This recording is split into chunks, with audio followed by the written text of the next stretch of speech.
Coming. എന്താണ് മൂന്നാക്കും പ്രശ്നം?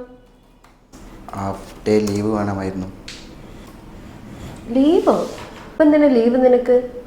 Valentine's day ഒക്കെ അല്ലേ, അപ്പം അതിൻ്റെ ഒരു ലീവ്. കറണ്ട് ഇന്നത്ര ആഡ്സ് റൺ ചെയ്തു? അത് നമ്മൾ കല്ല് രണ്ടോ ഞാൻ പോകുന്നു. മൂന്നെണ്ണം. അതെന്താ നിനക്കറിയില്ലേ? അല്ല, 2-3 നീ അറിഞ്ഞ ഞാൻ പെട്ടു. ആദ്യം തന്ന വർക്ക് കംപ്ലീറ്റ് ചെയ്യാം, എന്നിട്ട് ലീവിന്റെ കാര്യം നോക്കാട്ടോ.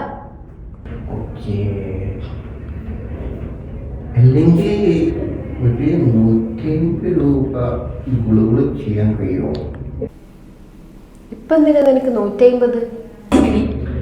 അത് മാഡത്തിന് ഡയറി മിൽക്കിന്റെ ഹാർട്ടിലെ ചോക്ലേറ്റ് വാങ്ങാൻ വേണ്ടി. പെണ്ണിനെ ഞാനൊന്ന് കണ്ടൊരു നേരം ഉള്ളിനുള്ളിലൊരു മിന്നലടി. ലീവും ഇല്ല 150 ഇല്ല. നീ ആദ്യം പോയി പണി തീർക്ക്.